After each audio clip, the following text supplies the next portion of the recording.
오늘의 성경 테마는 부활입니다.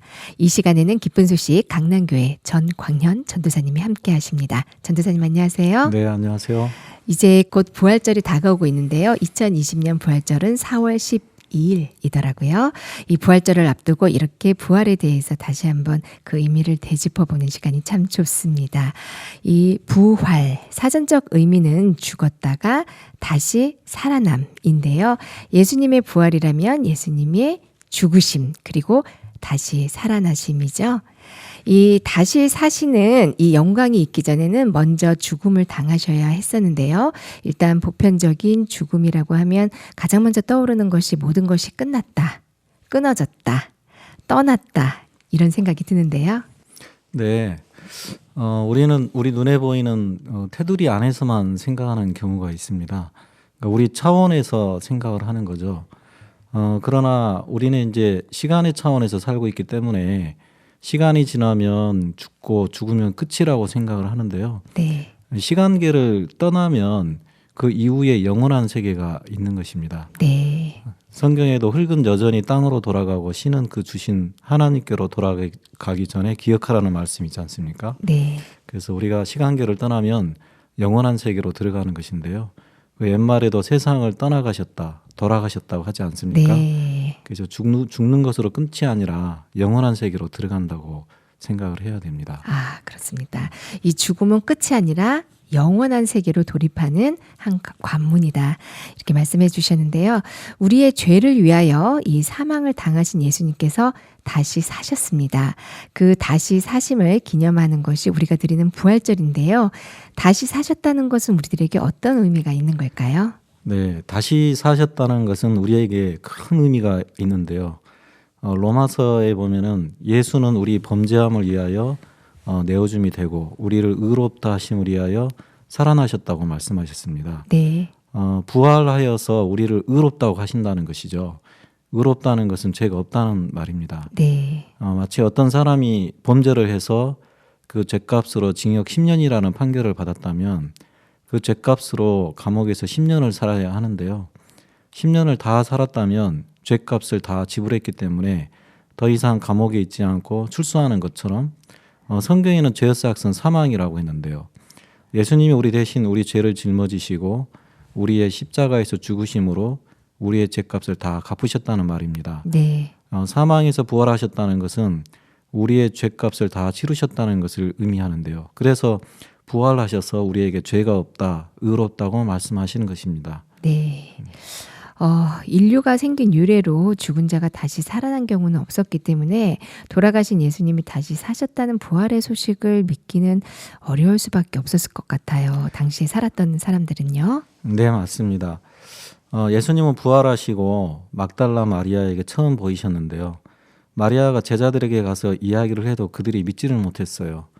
예수님이 고난받기 전에 이미 당신이 죽임을 당하시고 다시 부활하실 것을 제자들에게 말씀을 하셨음에도 네. 막상 예수님이 십자가에서 죽으시니까 이제 끝이다 절망에 그렇게 빠져있는 모습을 볼 수가 있습니다.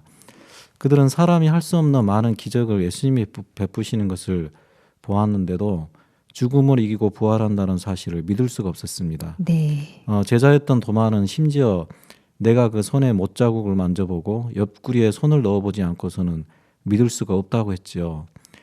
그런 제자들에게 예수님은 부활하심으로 나타내 보여주셨는데요. 그리고 너희는 이 모든 일의 증인이라고 하시며 복음을 세상 끝까지 전하라고 하셨습니다. 사실 이 죽음, 사망을 이길 수 있는 사람은 아무도 없습니다. 그러나 예수님은 사망을 이기시고 부활하셨습니다. 그 예수님이 부활의 첫 열매가 되셨다고 했고요. 네. 그래서 부활이 없다면 예수님이 다시 사심도 없었을 것이라고 했습니다. 그 예수님이 그 부활하신 것을 본 제자들이 모두 변했지요. 네. 그들이 힘있게 예수님을 증거를 했는데요. 두려워가지고 3번이나 예수님을 부인했던 베드로도 담대하게 예수님의 부활을 외치는 사람이 됐습니다. 네. 사도 바울도 마찬가지로 부활을 증거하는 제자들이 말도 안 되는 이야기를 한다고 거짓말이라고 생각하면서 그런 제자들을 잡아 죽이는 일에 앞장을 섰는데요. 그 다메섹으로 가는 도중에 부활하신 예수님을 만난 이후에 그 바울이 변화를 입어서 나중에 이 예수님의 부활과 복음을 증거하는 하나님의 종이 되었습니다. 네. 예수님의 죽으심과 부활이 이루어진 시점은 우리가 살고 있는 현재와는 시간적 거리가 무척 멉니다. 이 예수님의 죽으심과 다시 사심을 우리 삶에 있어서는 어떻게 구체적으로 연관 지을 수 있을까요? 네. 우리가 예수님의 죽으심과 부활에 관해서 중요한 사실을 알아야 될 게 있는데요. 예수님이 이 죽으셨고 부활하셨다는 것은 우리를 위하여 하셨다는 것입니다. 히브리서에도 앞에 있는 즐거움을 위하여 십자가를 참으사 부끄러움을 개의치 아니하시더니라고 되어 있는데요. 예수님은 우리를 의롭게 만들어 주시기 위해서 십자가에서 죽으시고 다시 부활하셨는데 그게 예수님의 즐거움이셨다는 것이지요. 네. 마치 그 알이 그 어미새의 품에 부화되는 것처럼 그 어미새의 은혜에 의해서 그 알이 그렇게 부화가 되고 생명을 얻는 것이죠. 그것처럼 예수님의 그 은혜에 의해서 우리가 그렇게 거듭나게 되고 우리가 의롭게 된다는 말씀입니다. 예수님은 우리를 의롭게 하시기 위해서 죽으셨고 이제 그렇게 부활을 하셔서 우리를 의롭다고 말씀하고 계시는데 하나님 말씀보다도 자기 생각을 더 믿어서 그래도 나는 여전히 죄인이다고 그렇게 여기는 사람은 그 예수님의 죽으심과 부활하심이 자기에게 아무 상관이 없는 것이 되는 겁니다. 네. 그 부활하셔서 영원히 우리와 함께 하신다고 하신 점이 또 우리가 정말 기억해야 될 부분입니다. 하늘로 승천하실 때 그 제자들에게 복음을 증가라고 하신 후에 세상 끝날까지 영원히 우리와 함께 하신다고 말씀하셨는데요. 사실 예수님이 함께 하시지만 이제는 예수님이 몸으로 함께 하시는 게 아니라 영으로 함께 하시는 거거든요.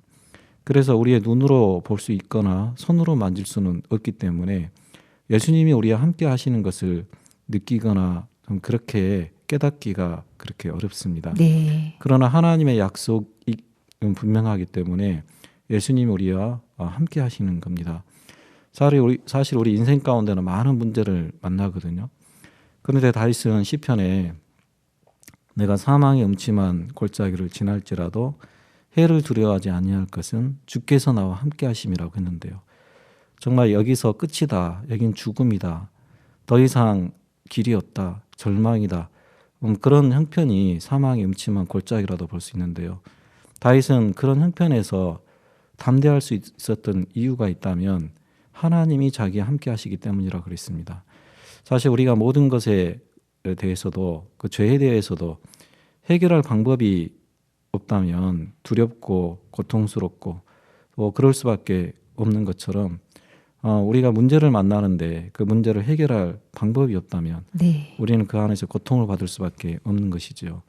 그러나 우리에게 예수님이 함께하고 계시다면 예수님은 그 문제보다 더 큰 능력을 갖고 계시기 때문에 우리가 어떤 문제 앞에서도 담대할 수 있다는 겁니다. 로마서에 보면은 우리를 향한 그리스도의 사랑에서 그 어떤 것도 우리를 끊을 수가 없다 그랬는데요. 이 사랑으로 우리가 모든 것에 넉넉히 이긴다고 말씀하셨습니다. 우리 육신의 아버지는 나를 사랑하셨지만 영원히는 함께 하실 수가 없었거든요. 그러나 이제 예수님은 부활하셨기 때문에 다시 살으셔서 우리와 영원히 함께 하신다는 게 얼마나 소망이 되는지 모르겠습니다. 네. 그 엠마오로 내려가던 두 제자는 예수님이 십자가에 못 박히신 것을 보고는 다 모든 것을 내려놓고 이제 모든 소망이 다 끊어졌죠. 자기가 원래 살던 곳으로 본 곳으로 이제 돌아가고 있었는데 그곳에서 예수님이 이들을 만나 주셨고 그 마음의 믿음을 회복해 주시는 장면을 우리가 성경에서 볼 수 있습니다.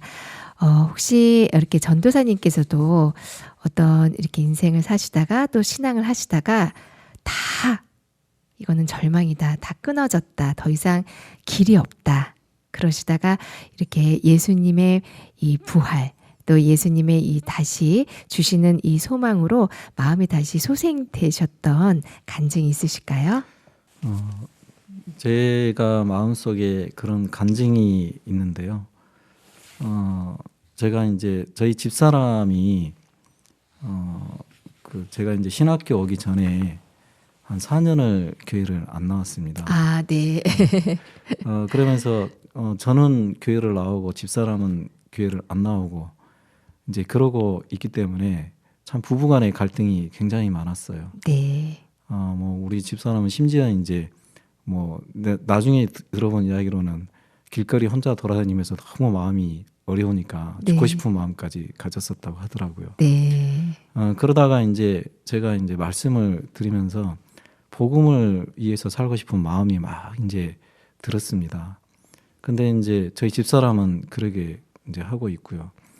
근데 이제 제가 신학교를 지원을 하고 그렇게 이제 가겠다고 하니까 네. 저희 집사람은 여전히 당신 혼자 가라. 네. 갈 테면은 나랑 헤어지자. 네. 그런 정도였었거든요.